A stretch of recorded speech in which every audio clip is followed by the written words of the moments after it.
Well, they're pretty good size, number one, and they got a lot of quickness.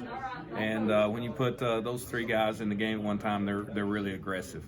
And because of their aggressiveness, they create a lot of double teams. And when they get doubled, obviously that frees your linebackers up to make a lot of plays. And not only that, is it makes your secondary better too, because they're getting pressure on the quarterback. And so with all those guys in the game at one time, it makes us a pretty good unit. Yeah, I really like his physicality. Thought he brought a lot of leadership in the game. Before the game, he's definitely focused all week. The only thing we got to really do, is when we have some wide open guys, we got to learn to put a little touch on the ball. He's got such a strong arm that sometimes we forget how close the receivers are to us, and it's like throwing a bullet. And sometimes those are hard to catch. So we're working on just trying to tone his arm strength down when it's just a matter of playing catch. And then if he'll continue to make good decisions, continue to throw the ball accurately, and we start catching it, then I think our offense has a chance to be very explosive. It's been hard, for people that go through it. I have a new admiration for them, because I didn't even have it that bad, but I was quarantined away from family and work and everything, so mentally it was exhausting. This is a very unique year, and I don't know why Lubbock High is getting hit so hard right now, but we are. And it's just an opportunity for us to find ways to be positive and lead, and try and teach our kids that life sometimes is hard. You just got to fight through it all. In my 2 years prior to this, I don't know if we could, where we'd be.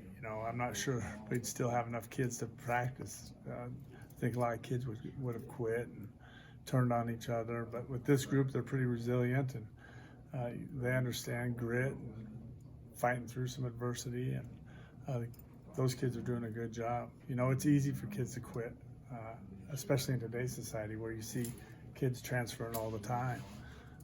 We want to develop kids that have grit and want to fight through adversity, and realize that life's not always going to go your way, but it's how you react to it. That's so important. We got a lot to improve on. I think they're doing a great job. There really is not much. There's not much more you can do. You got to stay interested in practicing. You got to stay motivated to get up in the mornings, to lift weights. These are grinds.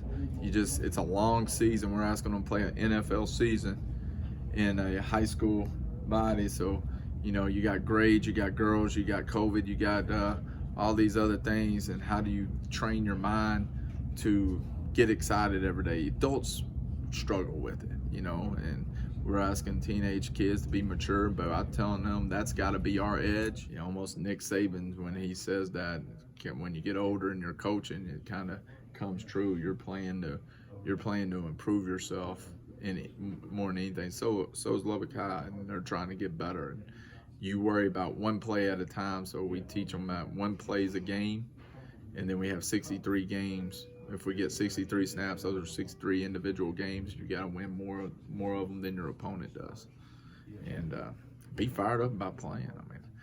It wasn't too long ago nobody was playing anything, so you got to get excited. I'm excited. I'm ready to roll. Him and John complimented each other, but they were on the other side. And Eli's his own man. I think it just took a while. Eli played quarterback and a running back at Slayton, and when he moved in, we told him he was going to play receiver. He has a natural fit for it, but understanding things and the nuances of everything, and him and Corey coming in, that's a little bit harder than what you think it is. But he had over 700 yards last year, played really good, but now he's really excelling, and I think they all are, just because they understand when to do certain things, when to throttle down, when to find a hole, how to beat a man, how to make things flat, the route flat, and when to aim high, and how to read safety. So there's a lot to it that, a lot of places when they don't throw the ball, they have a route on a piece of paper, and that's how you run it. And really, the route on a piece of paper, it doesn't look anything like the route you run in a game. And I think, you're seeing Mississippi State go through that same things right now when I watch teams like ours, and then you go through it and you can say, they just don't understand it quite yet. It's to me, a top 2 or 3 win, and it's not because it wasn't us going 10-0. It wasn't we've struggled this year some. It's because of the adversity that we faced in 2020, and not just us, but everybody has faced adversity in 2020. And then you put that in line with we don't play well 3 weeks ago, and then we come back and we're playing on a Thursday and we're playing a really, really good football team, and we feel like we just lost 9 guys, and now how are we going to respond? And we go and respond really well. And then, sometimes when you lose those guys, your worry becomes the initial factor of we played really well because we lost those guys. And now you're about to practice a week without those guys, and you worry that you're going to come out and kind of not come out with intensity and fire. You're going to come out feeling sorry for yourself, and our kids didn't do that. They didn't do that. They played with the same intensity and fire. And so with the way the game progressed and the way it happened, it's way up there for me in terms of wins, because we did it shorthanded. We did it shorthanded on our coaching staff. We did it shorthanded with our kids. And I think it just shows kind of the camaraderie and the unity that this team has. Yeah, I think we're in a really good place. We've taken this week and kind of Monday, we gave them the weekend off, coaches and kids, and then come back Monday and do our film work that we would normally do on a Saturday. And then Tuesday, Wednesday, and then today having practice. And not long practices, short practices.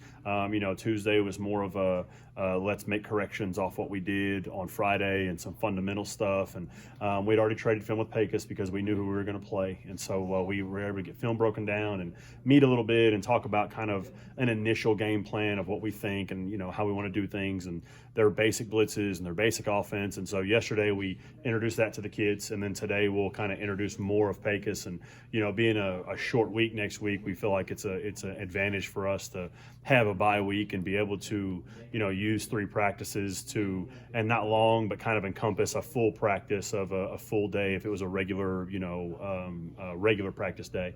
And so we feel like we've definitely, fixed some issues. Also able to work on some of the wrinkles and stuff, because normally in a short week you can't put in the wrinkles and you kind of have to keep everything just how it is and get through those 2 days of practice and hope you perform on Thursday. And so I think it's been an advantage for us. And a big thing is like not even the physical rest, but the mental rest for your coaches and your kids, just to kind of get away from the game a little bit, hang out with your families and things like that. I think that's always a big deal on a bye week. It is really nice. And you always, say, the bye week always comes at the right time. And I'll tell you what, I hate last week bye weeks. I really do. And we've had one either the second to last week or the last week. I've had one personally since 2014, either the last week. So I think it's me, I'm cursed, but it's just the way it's worked out. And so the 10 straight weeks, because then you also go back to like when we're talking about to our kids, it's not just 10 straight weeks for us, it's August 3rd. So from August 3rd to this past week, we've been preparing for football, and this week has obviously been a lot less of that, and it did tend to come at the right time because of some of the issues we've had with starters missing, and we had about 9 to 11 kids out the last 2 weeks. We're getting those kids back because we have a week now and we're not playing a game, and if we were playing Friday, we might not have them all back for next week, but we're not. We have a bye week, and so we're able to do that and have them for our first round playoff game. And so it's definitely a grind, and I would rather it not be at the end of the year. But when you look at it, from a football standpoint, it is nice to have it going into a playoff game, that you have an extra week to prepare.